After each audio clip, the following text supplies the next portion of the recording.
Fresh crew. We finally got the Travises in.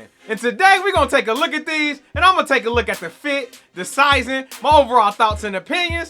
So just sit back, relax, and we'll jump straight in. But before we get started, I need everybody to join the Fresh crew. Now how you join the Fresh crew? You click like on this video, subscribe to the channel, and follow us on social media. It's at Fresh Colorway on TikTok and Instagram. And shout out to my people over at KickSnap. For those who don't know, KickSnap version 2 did just release, and what KickSnap is, it's just an app that you can search for shoes, you can purchase shoes, and you can save them for later. And I actually use KickSnap version 2 to pick up these Travis Scotts. So one of the dope things about this app is that it's free of charge, plus they got that image recognition software. So if you're looking for a shoe, all you gotta do is take a picture of it or screenshot it, and you can actually search online just by the picture, see the different prices. They search places like GOAT, StockX, eBay, Foot Locker, Finish Line, even Neiman Marcus for those higher quality shoes. And you can see the lowest prices and go ahead and snag your pair. So go ahead and download KickSnap version 2 today. You can visit your Apple store or the Android marketplace to download it now. And it's a top link in the description section below. So make sure you click that today and save money when purchasing these shoes. Now these Travis Scott OG Low, the women's Canaries, they released on May 25th of 2024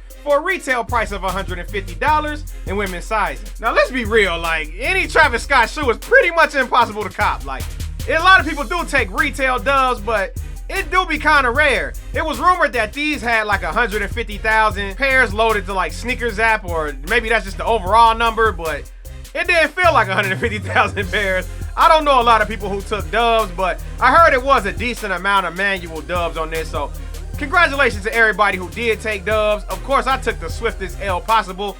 I put in for that raffle, and I want to say after like a minute, less than 60 seconds, they said, unfortunately, you know, your submission was not selected. So yeah, that was disrespectful. Of course, I wear a men's size 12, so that's a 13.5 in women's, and I just knew those sizes was gonna be scarce once you get past that size 10.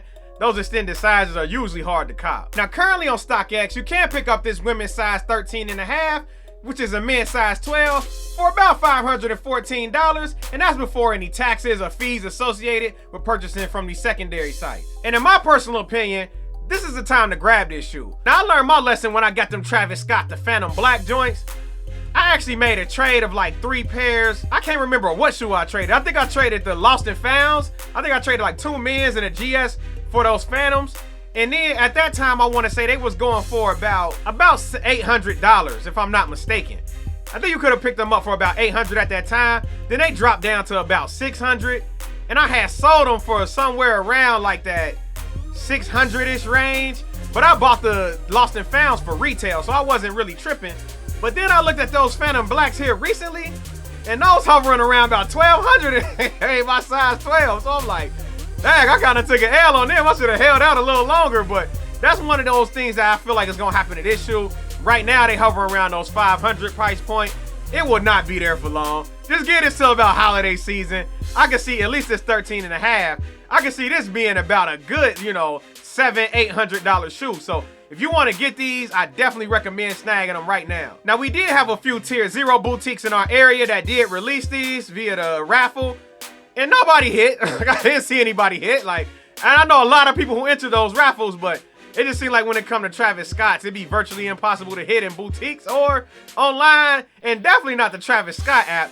We all think that those pairs getting backdoored off that website anyway, or the stock number is just so limited that it's virtually impossible to hit, so I don't even try there anymore. But before we go any further, let's take a closer look at this shoe. This shoe has a white and canary yellow upper.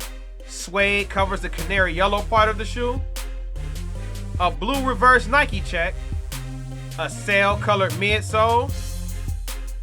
A gum color outer sole. Jordan Air stitched on the back of one shoe. Travis Scott smiley face logo stitched on the back of the other shoe. A Cactus Jack patch on the tongue. And red and black Nike Air. Now, of course, like in normal Travis Scott fashion, you get some extra pair of laces, so you definitely get a pair of these blue laces. It's like the royal blue that matches the Nike check on the shoe. Well, you get a pair of red laces. But when I first got this shoe in hand, I was shocked that it was suede around that yellow part. That canary yellow part is gonna get filthy. I'm gonna just tell you that now. So If you don't got no RESHOEVN8R, I definitely recommend you get the RESHOEVN8R water repellent spray and the stain resistant spray, because that's really gonna save these shoes. Because the second you bump up against a tire or step off the curb wrong, or somebody splash something, it's curtains for these shoes. Like, it ain't no bringing them back. If that yellow gets scuffed, it's over with. So you definitely gotta protect these before you rock them. I actually got a RESHOEVN8R code down in the description section, so make sure you click on that if you need to save some money when picking up the product. But I definitely say this shoe is an acquired taste.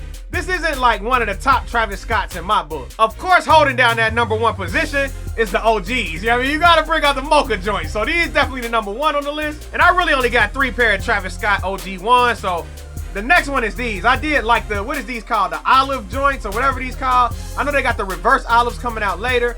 I might try to snag them, but I just don't be feeling a need to really grab the Travis Scotts because all the colorways are so similar. So it's dope to have them, but like the reverse mochas, if you got the mochas, why you need the reverse, or if you got the olives, why you need the reverse olives? Like, they pretty much the same shoe, but knowing me, if I can get my hands on them, I'm definitely grabbing them, especially if I can get them for retail. So I will be looking to grab those whenever they do release, and hopefully I get them for retail. But like with all Travis Scotts, they give us that butter material. Like, it's some buttery leather on this upper. Like, it's definitely nice. It's about in that same class as like the J Balvin 3s that I just reviewed. If you missed that review, I'll tag it above now so you can check it out. But that leather is nice. Like, it's pretty plush, They Travises, they definitely gonna go with the high-end materials and it's gonna be nice. Now, if you was looking to pick up this shoe and this was your first pair of Travis Scotts, you was worried about the fit or the sizing, I definitely recommend going true to size on this shoe.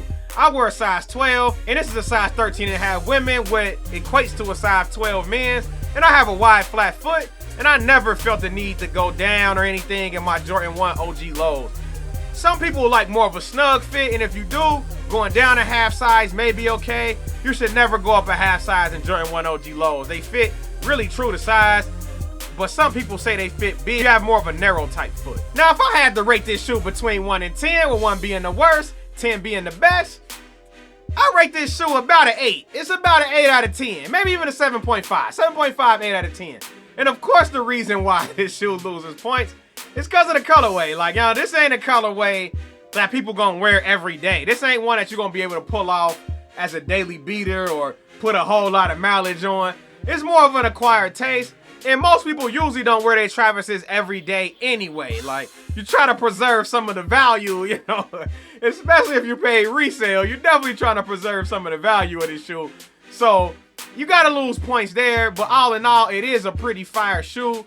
We know it's supposed to be dedicated to his high school that he went to, and it's just a very dope shoe. I would definitely rock these with the blue laces, or maybe even a red, but I wouldn't go yellow. Yellow just, is too bland for me. You need to let the shoe speak for itself, let the pop. So put the blue laces in them, red if you're feeling froggy. But this is about a 7.5, 8 overall as a shoe. Now, before we get out of here, I want to hear from the Fresh crew. Did y'all pick up these Jordan 1 OG Low Travis Scott, the Canary Yellows? Did y'all let them sit? Did you pay resale? Drop it down in the comment section below. And I need you to join the Fresh crew. How you join the Fresh crew? Click like on this video, subscribe to the channel, and follow us on social media at Fresh Colorway on TikTok and Instagram. It's your boy Mo signing out for Fresh Colorway, and I'll catch y'all on the next one.